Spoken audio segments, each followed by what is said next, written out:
Le 8 juillet dernier, une vidéo intime postée accidentellement en story Instagram par Mathieu Delormeau a déclenché un véritable séisme médiatique, un cataclysme d'autant plus retentissant qu'il survenait à peine, quelques mois après, une garde à vue retentissante pour achat de stupéfiants, en flagrant délit 2 événements rapprochés qui ont fissuré l'image déjà controversée de l'ex-chroniqueur de Touche pas à mon poste, plongeant sa carrière dans un brouillard d'incertitude, tandis que ses fans s'interrogeaient, ses détracteurs jubilaient.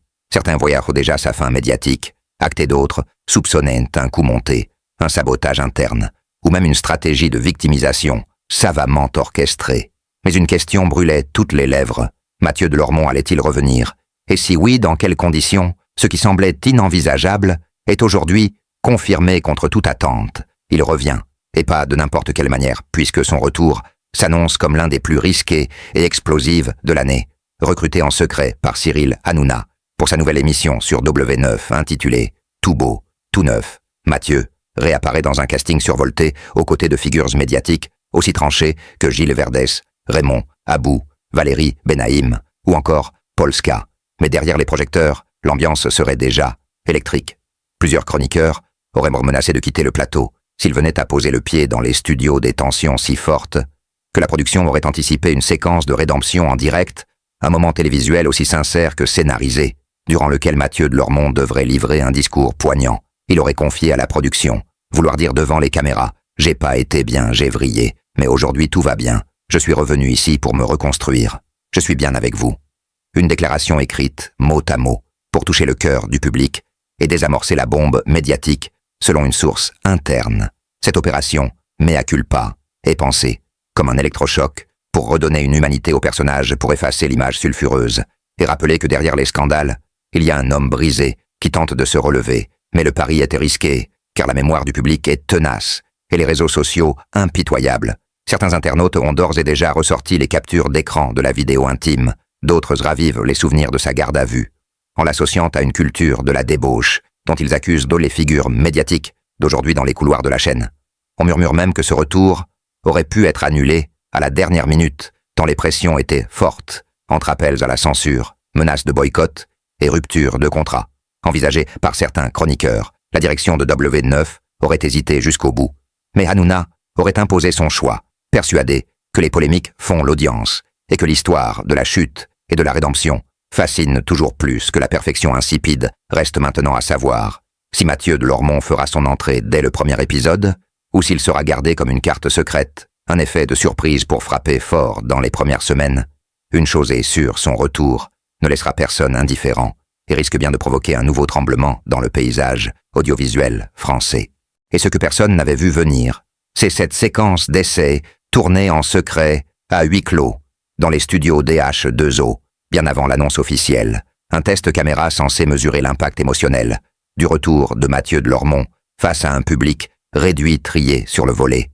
Ce jour-là, une dizaine de spectateurs anonymes, recrutés sous couvert d'un faux casting, sont installés dans une salle plongée dans la pénombre, sans savoir ce qu'ils vont voir. Soudain, les lumières s'allument. Un silence de plomb s'installe, puis l'image apparaît sur l'écran géant. C'est lui, Mathieu, dans un monologue brut, sans maquillage, sans prompteur, les yeux rougis, la voix tremblante. Il raconte ce qu'il appelle sa descente aux enfers, et ce qu'il qualifie de renaissance. Un silence gêné s'installe. Certains spectateurs froncent les sourcils, d'autres détournent le regard. Une femme éclate, même en sanglots, étouffée. Ce qui suit est encore plus déroutant. Mathieu se lève soudain face à eux, entre sur le plateau improvisé et les regarde un par un dans les yeux, comme s'il cherchait une approbation, un pardon, une validation. Il leur parle directement, sans filet et sans artifice. Je suis pas un monstre, je suis pas un héros non plus. J'ai merdé, mais je veux pas que mes erreurs définissent qui je suis. Cette confrontation directe inédite a été enregistrée puis immédiatement classée confidentielle, selon une source interne seule. Hanouna aurait eu accès au montage final et aurait été profondément troublé, au point de revoir complètement le déroulé initial de l'émission, pour donner à Mathieu une place centrale, dès le 2e numéro. Mais ce n'est pas tout, car d'après nos informations, Mathieu aurait aussi exigé une clause inédite dans son contrat, une clause d'immunité émotionnelle, une protection contre les attaques personnelles, en direct sur le plateau, ce qui a provoqué un tollé parmi les autres chroniqueurs. Certains auraient même menacé de quitter le projet, si cette clause était maintenue. Et pourtant elle a été validée, preuve, s'il en fallait encore, que ce retour est plus qu'un simple coup médiatique. C'est un pari risqué, une mise en jeu de l'intime, une tentative de redéfinir les codes de la télévision de l'intérieur. Mais ce que personne ne sait, encore, c'est que Mathieu aurait entamé en parallèle une thérapie, filmé une sorte de docu confessionnel, produit en dehors des circuits traditionnels, et destiné à être diffusé plus tard, en streaming. Une caméra l'aurait suivi dans ses rendez-vous psychiatriques, dans ses moments d'errance de solitude, dans ses rencontres avec d'anciennes victimes médiatiques tombées, elles aussi en disgrâce, et cherchant, comme lui, à se reconstruire à travers le regard de l'autre. On y verrait un Mathieu brisé, mais déterminé à se réinventer. Mais cette quête de renaissance ne plaît pas à tout le monde dans les coulisses de W9. Certains cadres s'inquiètent de l'image que cela renvoie, du mélange entre soins personnels et spectacle. D'autres y voient scintiller une manipulation, une instrumentalisation du mal-être pour faire de l'audience. Et pourtant les chiffres internes montrent déjà une hausse spectaculaire de l'intérêt autour du programme. Les recherches autour de son nom explosent. Les réactions sur les réseaux sont polarisées, mais massives.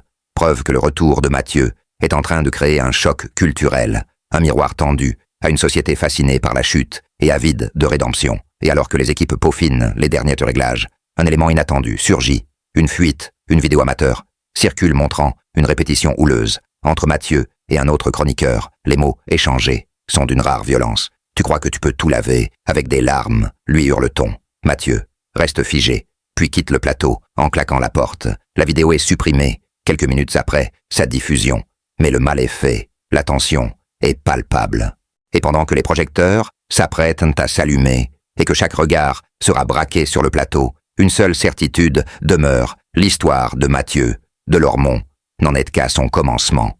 Et pour ne rien manquer de ce retour qui s'annonce déjà légendaire, abonnez-vous à notre chaîne.